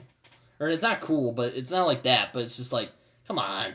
It's just kind of lazy to me. Yeah, I agree. It does kind of undermine T'Challa's character, which was it frustrated me because, like, this is one of the greatest, like, fighters in Marvel, and the fact that he just uses his technology to get the upper hand towards Killmonger. That's lame. Yeah, it's like, lame. Come on. But okay. Yeah, Aside from that, it is satisfying as a final fight. The dialogue's good, and how he manages to get the upper hand on Killmonger is pretty well done. Even if it's kind of unoriginal, even if it is a bit cliched, and even if it doesn't look that great at times, it still works, I think. Yeah, the conflict between T'Challa and Killmonger, I say, stays the final battle. Yeah. Like, their ideological conflict, I think it saves the battle. Even when he's like, it took everything I love, but I'm going to make sure we're even. Like, that, you know, great line. You know, I think it saves it from being mediocre. I agree. And, I mean, Michael B. Jordan and Chadwick Boseman, they're acting their asses off in the scene. I mean, I could make fun of... I make fun of Michael B. Jordan in this, but, you know, they're acting their asses off in the scene. They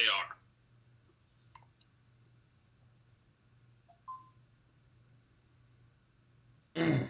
So, meanwhile, while they're fighting in the train, the train room, the fight outside is going on, and they seem fucked for a minute, but like I mentioned earlier, M'Baku, MVP of the movie, just comes up with his little stick, his, like, Boba Fett stick he had in Season 2 of The Mandalorian, and just flings a dude off of, like, the buffalo, or whatever the heck it was. Or no, it was the rhino. He throws him off the rhino.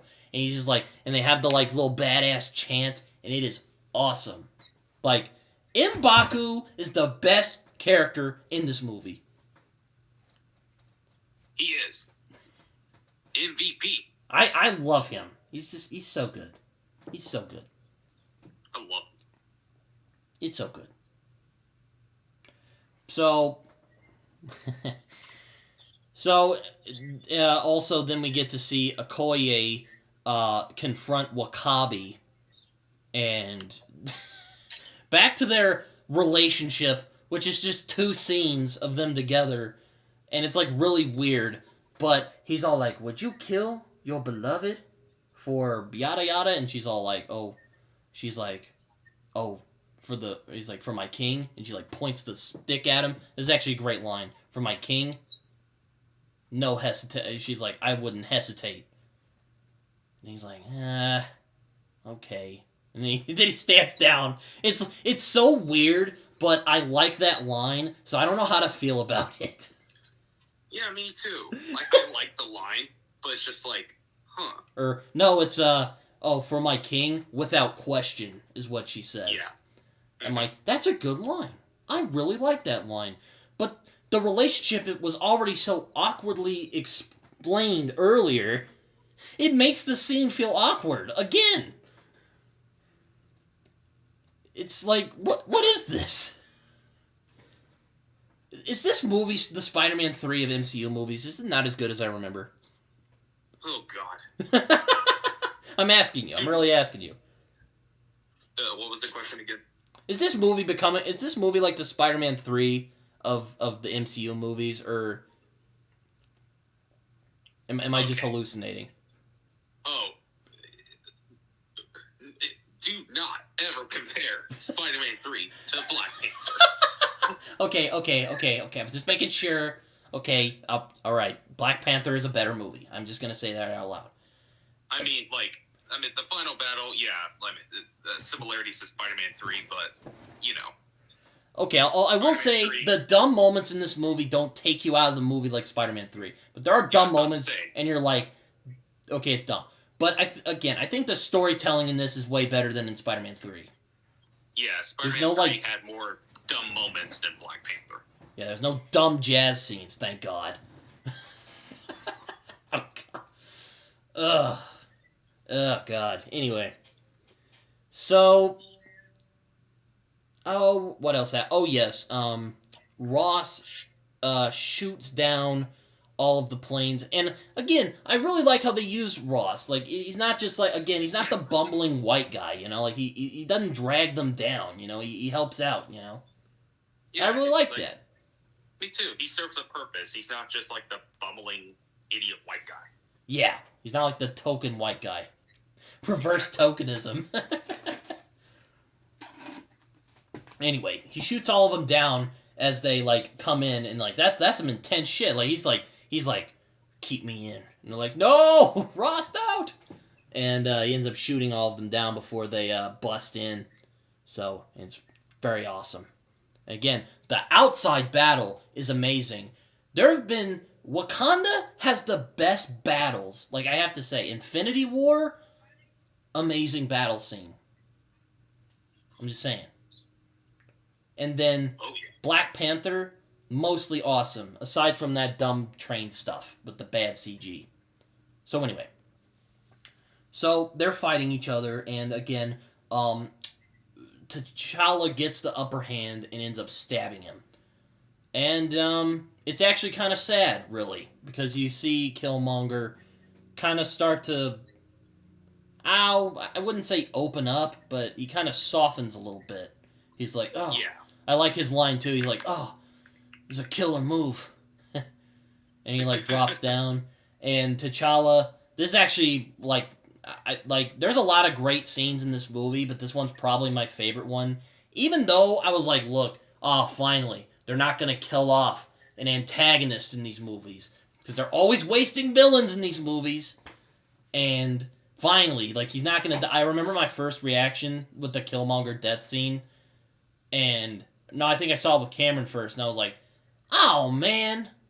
They killed him off. I thought they weren't going to do it. They were cock-teasing me. Come on. That's lame. They're like, nope, we're going to kill Killmonger. But it is a beautiful scene, though. Oh, Um, it is. Killmonger says that he has a request. He wants to see what T'Challa. He wants to see Wakanda. He wants to see what Wakanda's like in the sunrise or something like that, or sunset actually. And he ends up taking him up the elevator, and they end up dropping him down. And T'Challa, of course, T'Challa, he's a good guy, and he says, "Look, I don't want to kill you. I don't want to hurt you. I mean, maybe we can, imprison you and hold, we can rehabilitate you." And I love his line. He says, I love his line. He says, "Well," he's like, "Oh, what? So you can let me rot in a cage?" Well, my ancestors said, well, what is it that he says? I forget. It's something like, hmm. Mm.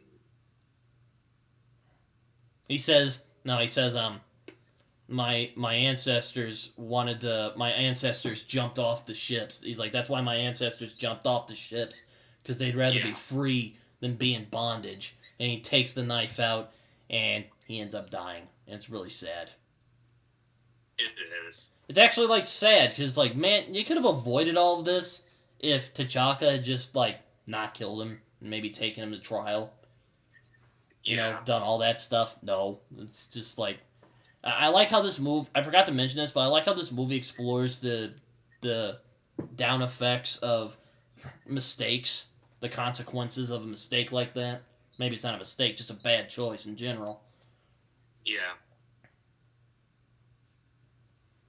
Um, but at least Killmonger died with some dignity, and I really like that line too.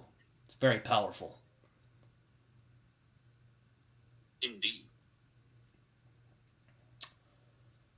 T'Challa has been changed by his experiences of what happened after Killmonger, and decides that, you know what, I'm going to follow Nike's advice, and we're going to try and reveal who Wakanda truly is.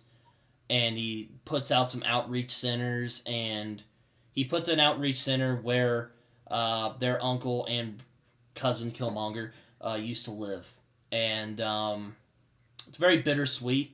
We again see T'Challa's compassionate nature. That again, he is worthy to be the Black Panther. And he's worthy to be the king of Wakanda. And he realizes that while Killmonger was wrong in his methods, his reasoning was pretty sound, which is we should help our fellow people. And that's what T'Challa decides to do, except in a much more altruistic way, and not just because he's pissed off at the world and wants to kill everybody because he's angry. Mm-hmm. It's very good. And then we see T'Challa appear before the United Nations to reveal who Wakanda truly is. And that is the end of Black Panther. Except for a post-credit scene where Shuri helps Bucky Barnes with his recovery. And then that's the end of the movie. Black Panther, ladies and gentlemen. What did you think, Jacob? What do you think about this last scene? What did you think about it? Ooh, I loved it. It's a great way to end off this movie. And after Boseman's death, I think it's more powerful than it was before. Oh, man. Oh, it's so good.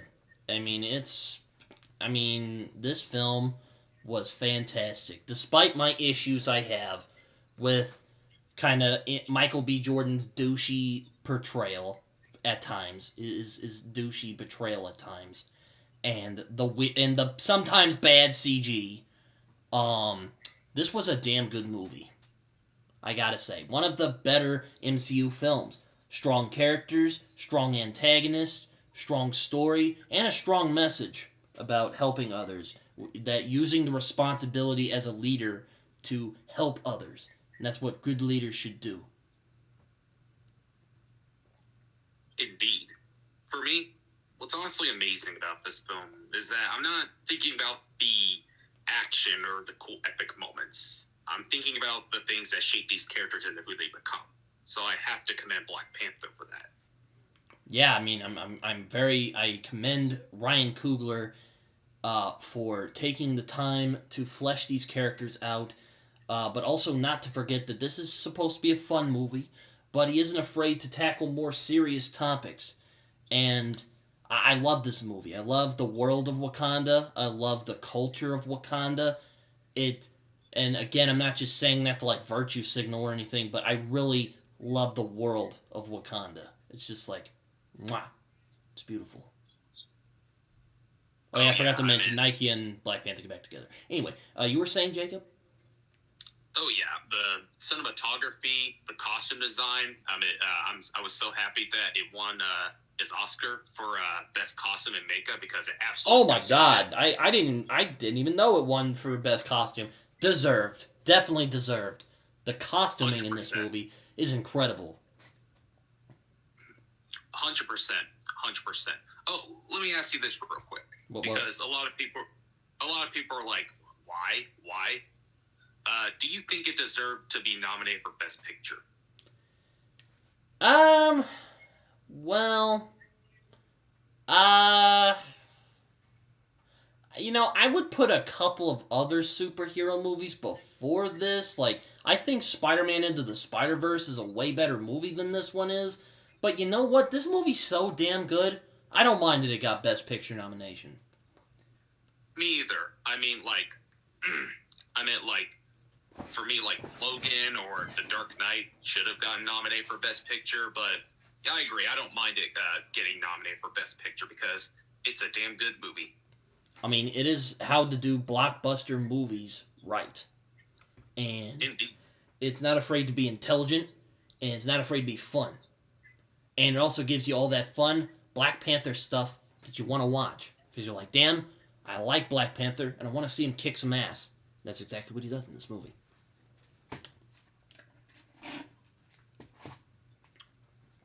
But I love Chadwick Boseman.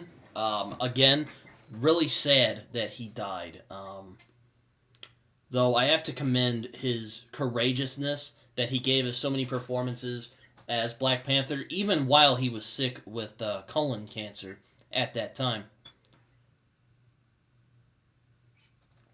Yeah, I mean, like, the man is, like, a true hero and a true figure that should be reckoned with, because, like, the fact that he was, like, able to, like, still play Black Panther with cancer, still work out and still play the role, truly inspirational. And I mean, I've heard, and I know that they haven't recast him, and I mean, like, how could you? He was so good as this character. And it genuinely makes me saddened that he is no longer here to act as Black Panther. And it also makes me very worried about Black Panther Wakanda Forever, as I mentioned before a few episodes back. Oh, man. Oh, yeah. I think, honestly, I mean, like, the production has been a shit show, and with, the unexpected death of Boseman, like, honestly, I think they just say screw it with it, because, like, it's been a shit show, but, you know. Yeah, it's really good. I really enjoy it. But I really like Black Panther. I think it is a fantastic movie. I didn't really want to say this because it kind of sounds corny now, but I do think this film is very culturally relevant to a lot of black people. And, I know a lot of people are like, well, skin color didn't have to define who they can look up to. And yeah, that's totally true. But I think it's awesome that we have a black superhero movie that was good. And it gives kids a positive role model to look up to in T'Challa. And also Chadwick Boseman, because apparently he was actually a really cool guy. Even when he wasn't, damn it, I lost my track of thought. But anyways, they find a great role model with Black Panther and with Chadwick Boseman, because he was a great guy, apparently. And, is it, Dark Knight or Spider-Man 2 tier? I don't know about that, but this movie is definitely one of the best of the MCU. What about you, Jacob? What are your concluding thoughts about this film? Oh, I couldn't agree more. I mean, this film was a win for the African-American Community. Like, it got amazing reviews. Black kids finally had somebody to look up to. Just like, hey, Black Panther, a black superhero. We rarely see that anymore. It was successful at the box office, and it got nominated for a lot of Oscars. So it was a win-win all around. And I think this film is great. And I think it lives up to the hype. I think it's one of the better MCU films. Oh, I agree. This film is fantastic. I think. Also, I should mention the soundtrack from Kendrick Lamar is amazing. Phenomenal. I bought it. Like, I legit bought it after I saw this movie. Because, you know, I'm a big Kendrick Lamar fan, but also because it's fucking awesome. Oh, yeah. I mean, like, I love to turn on the Black Panther soundtrack every time I'm working out. It gives me a good pump. Oh, yeah. I mean, King's Dead, freaking awesome. Aside from Future's verse, it was kind of lame. But aside from that, great song. The Stars, they're okay. The Stars Are Above You, I think it's what it's called. It's alright. I mean, I'm not a huge fan of The Weeknd. I don't know why. I just look at him, I just think, God, this dude's such a douche. He looks like a douche. I don't know. And look, he could be fine. He's probably fine in real life. I don't know. But every time I look at him, I'm just like, God, sucks. I don't like this guy. Honestly, because I'm a big music guy. I like to listen to music. All of his songs just sound the same to me. Yeah, he has a good voice too. I don't think he's bad. Yeah, he does. I don't know why. His voice sounds the same every music he puts out there. That's just me. Oh, Pray For Me is with The Weeknd. All the Stars is him, and SZA or SZA. I don't know if I'm pronouncing this all right. I apologize. Okay, I'm trying here. You got her name right. It's SZA. SZA. Okay. Oh my God.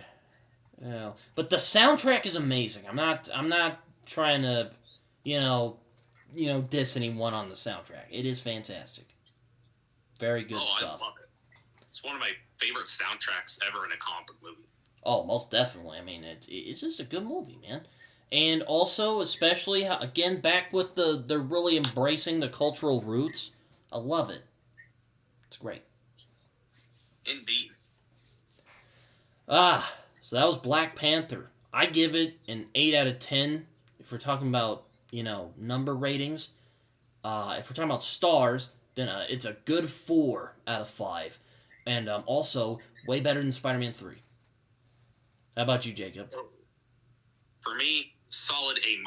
If I were to be a bit more critical, maybe a B+, but for me, it's an A-. Also, is it objectively better than Spider-Man 3? Way better. I had to ask. Though I will admit, Spider-Man 3 kind of softened on me. Yeah, definitely. But it's still, it's still Spider-Man 3. Yeah. So we have some extra time here today. Jacob, do you want to talk about some other movies and stuff we've been checking out? Aside from, stuff that's coming out. I got my ticket for the Batman. Oh, man, I'm good to go. I'm fucking pumped, man. Just give it to me. Give it to me, Poppy. Give it to me, Matt Reeves. Give it now. I'm surprised it hasn't sold out. I'm surprised, too. I thought that, I got it on the day it came out. Or I got it for the day it comes out, and, it was not sold out. I was shocked. Probably because of stupid HBO Max bullshit. Yeah, probably. Yeah, I remember Carlton's all like, yo, I'm waiting it for HBO Max. I'm like, dude, you're going to miss out. It's probably going to be way better in the theaters. Oh, yeah. I already got my tickets. Once you text me, it's like, I got my tickets. You better hurry up. I was like, oh. Then I got my tickets. There were no seats unavailable. So I was able to get some good seats. Oh, man. I'm ready. Which I was sad. I was sad, but at the same time, I'm still excited to see the movie. most definitely. I really, Also, a new trailer for Doctor Strange in the Multiverse of Madness came out. Did you see it, Jacob? Oh boy. Oh, man. And there is a voice in that trailer that made everybody go fucking wild. Charles Xavier could possibly be in the MCU. And oh man, Patrick Stewart coming back. I am so excited. Oh boy. If it's true, I'm ready. Oh man, I can't wait for this movie. Like, it's gone up on my most anticipated films. As if I already wasn't anticipating this enough. Oh yeah, I cannot wait. And it looks like a Sam Raimi movie. Oh god, and it looks incredible too. Like the CG. Oh. Looks. Ooh, yeah. It is Doctor Strange, Sam Raimi style, and I can't wait for it. Really, I cannot. I'm super pumped. I've always been really excited to see Doctor Strange. Not Doctor Strange, to see Sam Raimi do a Doctor Strange movie. One of my friends were like, we were like playing this game of some sort. Like, imagine this director taking on this movie or taking on this comic book character if there was a movie of it. He said, imagine Sam Raimi doing a Doctor Strange movie. I'm like, oh, that would be phenomenal. And hey, it's coming. It's true. Dream has come true. He's directing the second Doctor Strange movie. And I'm so glad that they chose him over Scott Dickerson. Yeah. I'm pumped. Or what'd you say? Oh, I'm pumped. Oh. But continue. Oh, I was just gonna say, Scott Derrickson, even though the first Doctor Strange movie is one of my lesser favorite MCU films, I don't really think that was his fault. I have a feeling that the studios got involved with that movie, because from what I've heard, Scott Derrickson is very actually quite passionate about the character of Doctor Strange, and but they're like, yo, we gotta have an origin movie, and I've heard him say that he was kind of disappointed with his Doctor Strange movie. So I was kind of like, man, that's not really fair. But you know what? Sam Raimi's on board, so I'm excited for it. I am too. I cannot Even wait more with the rumors that Tom Cruise might be coming in, and I know this might be like an in-joke, but it would be cool to see Tom Cruise as Iron Man. Yeah, I would. I mean, if it's true, I'm not quite sure. But if he does come as Superior Iron Man, I've heard rumors that he could. If Tom Cruise is coming as Iron Man, he's going to be Superior Iron Man. If that's the case, that'd be really cool to see. Oh yes, most definitely. Have you seen anything of interest recently, Jacob? No, I have not. I've been kind of slacking. Oh, a new trailer has come out. I'm not really excited for this one, but for a specific person, I'll just say this. I'm doing this for you. The new trailer for Baz Luhrmann's Elvis. Oh dear. Came out. I haven't seen it, but I've. Yeah, it looks fine. Even though I'm not a big fan of Baz Luhrmann, but I'm not either. Have you seen his Romeo and Juliet movie? No, I have not. No, just don't watch it. The only Don't watch it. That's all I'll say. The only film I've seen from him was The Great Gatsby, which was okay, but I would never see myself watching it again. But it's well shot, but it is melodramatic as all get out. Oh yeah, it's a well shot movie, but overall it's just meh. But this new Elvis movie looks all right. Oh, what was the new film I saw? I've mostly just been rewatching stuff. I rewatched Finding Nemo. Still love that movie. Oh, it's so good. I love it. Movies. I'd love to talk about Finding Nemo someday. Oh, me too. It's a childhood favorite of mine. Oh, mine too. It's up on my favorite movies. So there you go. Mine too. Oh God. Finding Dory was pretty good too. I agree. Even though it's no Finding Nemo, but it's still good. Not bad. It's still a good movie. It is still a good movie. Let's see. What have I seen recently? I did see I did see a show called The Legend of Vox Machina. I binged the whole season last night. Incredible. That's all I'll say. Excellent show. Haven't heard of it. It's based off the D&D show, Dungeon and Dragon show on YouTube called Critical Role. I know probably not all of you are big D&D fans like I am. I wouldn't even say, I am an enthusiast for D&D, but it is a very good show. I very much enjoyed it. I also saw Jackass 3.5 last night, which not as good as the first one. That's all I'll say on that. It isn't the masterpiece of stupidity, of stupid fun, like the first Jackass movie. Oh, God.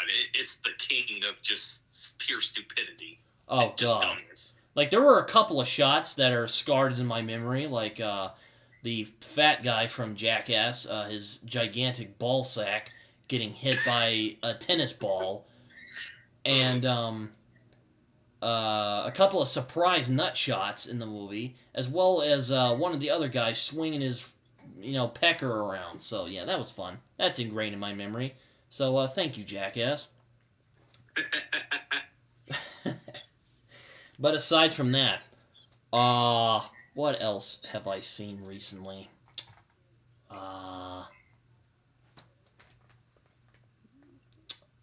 Not much, actually. I haven't seen a movie in the theater this year.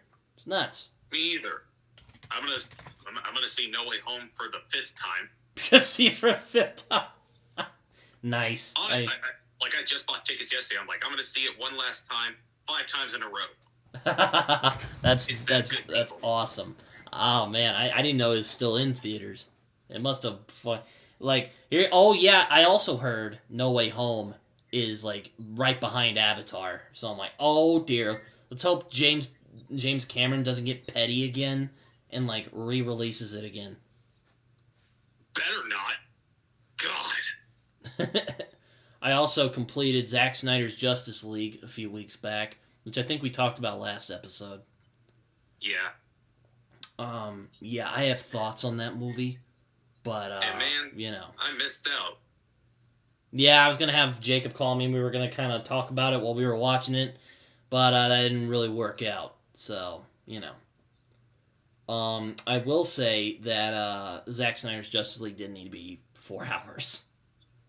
Sorry, I can agree on. Oh my god, it's better than the abomination that was the Justice League mess, but that is not high praise from me. It is just okay. I'll give it 3.5 out of 5 because I cannot in good conscience give it like a 5-star or anything because it is not a 5-star movie. Let me tell you right now, it's not. Absolutely not. I mean, I still have problems with that movie. Let's see. I'm thinking about finishing The Witcher on Netflix. Season 2 anyway. Also, I'm kind of tempted to rewatch The Clone Wars again because it's a great show. I'm tempted to rewatch The Dark Knight Rises to see what my thoughts are on that movie. I haven't watched the movie forever, and Chris Stuckman just give it 5 stars, and even though it's flawed as fuck, it's still an A+ movie. That's one of the very few reviews of his that I strongly disagree on, but I digress. I'm rewatching it to see if it's as flawed or if it's really good or if it's the Spider-Man 3 of Nolan's trilogy, but who knows? I texted Jacob the other day because I was thinking about The Dark Knight Rises, and I'm like, dude, I just came to an epiphany, and he's all like, what? I'm just like, this movie is literally the Spider-Man 3 of the Nolan trilogy. It is. I don't know. I just thought that was funny. You're just like, dude, it is. I'm like, yes. It's like, yes. Oh, it's just like this big thing, and it is though. But it is because it's just like there is a lot of great stuff in that movie, but then there is just some really stupid crap in it. Yeah, I mean, overall, I like it, but there's just a lot of things that film that just frustrate the hell out of me. Also, how are you gonna? It's like also just how are you going to follow up The Dark Knight, which is still my personal favorite superhero movie of all time. I mean, you can't. It's the thing. It's hard to top that. Yeah, I mean, like... It's like Spider-Man 2. Like, how are you going to top that? It's like, it's almost like you can't. It's literally the Spider-Man 3 of the Nolan trilogy. It is, though! It is, man. Oh. Though it is a bit more thematically consistent in Spider-Man 3, it does have the, oh, this is really good, and then they throw in a fucking loophole that you're just like, why did they put this in the movie? A couple of conversations of, hey, maybe don't do that. That's kind of stupid, you know? Yeah.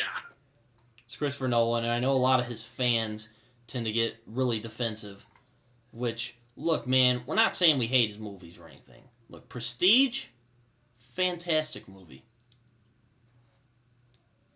I mean, Inception, also very good. But, I mean, come on, he doesn't strike bangers every single time. He's not Stanley Kubrick, you know? Yeah, exactly. Even then, Kubrick didn't strike bangers all the time either. I mean, Spartacus I don't love. Though I kind of want to see that again, see if it, like, am I being too hard on it, or if it is, like, as I remember it. I still need to see Spartacus.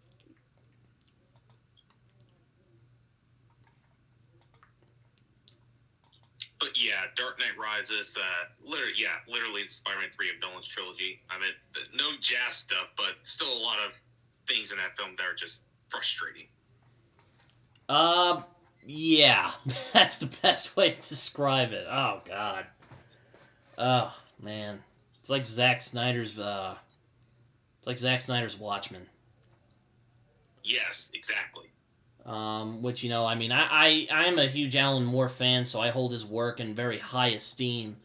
And to give it to one of my least favorite artists of all time, or least favorite creative people of all time, was just... It wasn't as bad as I thought it would be, but, you know, that's a conversation for another time. But, you know. Yeah.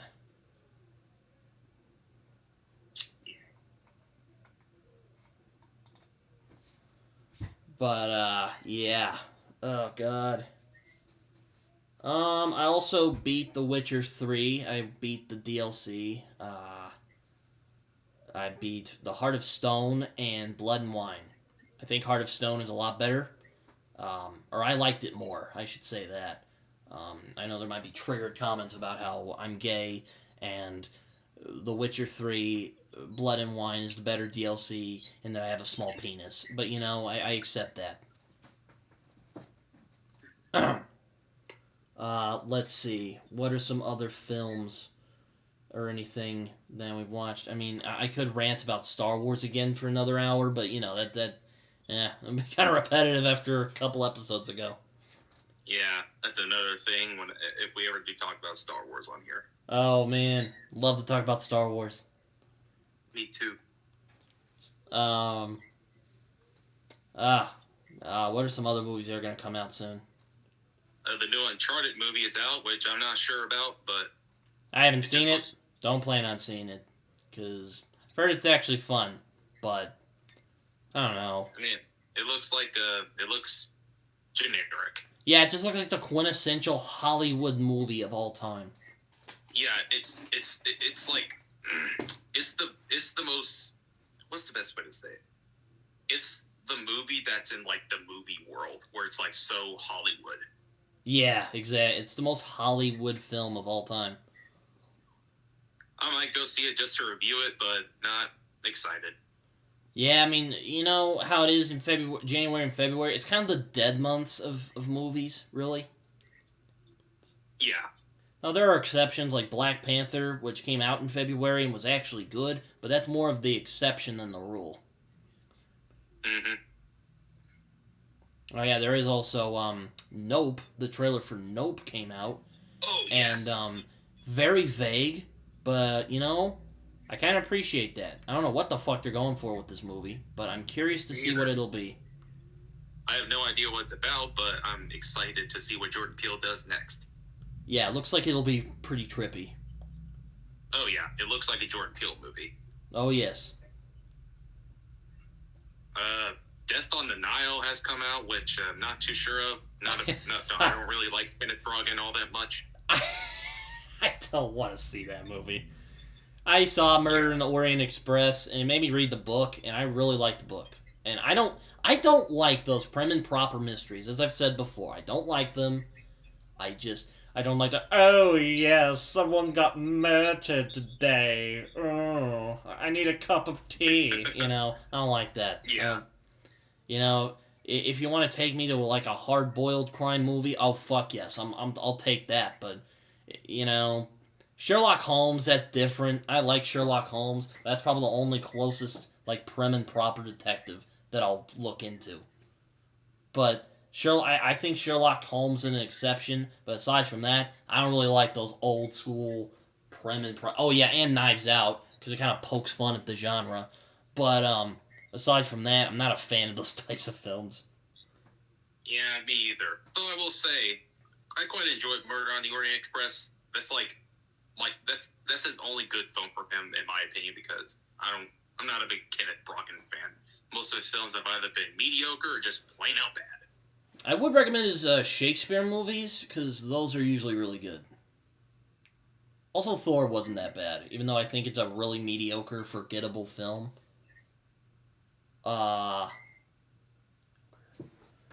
It's super mediocre, forgetful, but then forgettable. But then again, it was followed up by Thor: The Dark World. I'm actually really curious to know Ty's thoughts about the Thor movie. I might actually text him after this and ask him what he thinks of the Dark World. But oh god. Oh man, I can't wait for our Thor-a-thon. Like I'm hoping to do it in like June, because Thor Love and Thunder is gonna come out soon. Oh yeah. But oh my god, Thor: The Dark World is my least favorite MCU movie of all time. Just saying. That film is poo poo caca. Oh yeah, it's poop. That reminds me. This is how unexcited and uninvested I am in this movie. It's apparently coming out this year. I just found out. I just saw that the new Fantastic Beasts movie trailer came out 2 months ago. I was like, what? I had no idea. They released a trailer. I was like, oh yeah, I saw it, but I wasn't even bothered to watch it because I don't even care anymore. Me either. I was like, a new trailer 2 months ago? Oh man, it's. Oh man, that's so true. Oh, I don't give a shit about that movie anymore. No, because Crimes of Grindelwald left the bad taste in my mouth. Oh my god, I didn't even see it. I just heard it was bad, and the first movie was good. Like it was. Could have just left it there, and then would have been like, oh, it's a fun little spin-off. But no. Gotta make the rest of these shitty fucking movies. Yeah, you could have just left it with the first, which I actually think is underrated. I feel like people, there are a lot of people that don't like the first one. I actually think it's really good. But Crimes of Grindelwald was, utter crap. And after that, literally, I just found out that the new trailer came out 2 months ago. You just found that out, like, as we were talking? Yeah, I was like, well, what? A new trailer for the Fantastic Beasts movie came out? I had no idea. And 2 months ago? Oh my god. I was like, yeah. It looks, yeah, it just, yeah. I just don't, it's like, why? It's like, J.K. Rowling, ever since she stopped writing the Harry Potter books, and ever since the movies came out, she has just been digging herself deeper and deeper into a hole. Yeah. Like, it's bad. Like, with the retcons and the transphobic comments, and, it's been pitiful to watch, but it's just like, can you stop trying to rape this franchise that we love? Can you stop that, please? I would appreciate it. Can you just stop dry humping the series, please? Yeah, exactly. That's a better term. Can you stop dry humping the series? Please? Appreciate it. Yeah, because I just found out that the new trailer for the third Fantastic Beasts movie, it just came out of nowhere for me. I thought it came out this month. I was like, oh, it was released 2 months ago. That's how unexcited I am for this freaking movie. Oh my god. It was... Oh, man. Oh. Oh. Oh, that's good. Oh, man. This is just... Oh. Oh, God. Anyway. Jesus Christ. Alright, I guess we should end the episode here. But before we do, Jacob, it's your turn to pick. What do you got for me? And it's our last episode. So, oh boy. Yes. Our last film that I would love to discuss to end off our Black History Month special is Disney and Pixar's Soul. What do you think about that? You know what? I like that. Yes, that works. I'm looking forward to that. Yeah, it was either going to be that or King Richard, but I've only seen King Richard once, and Soul is much fresher in my memory. Yes, I really enjoyed Soul when it came out. Oh, me too. I saw it at a friend's house during New Year's, and I really liked it. Oh yeah, I love it personally. Anyways, it's been fun, really, talking about Black Panther, the memes, the great story, all that good stuff. And talking about other movies. I've been Britton. And I've been Jacob. And we do it for the love of movies.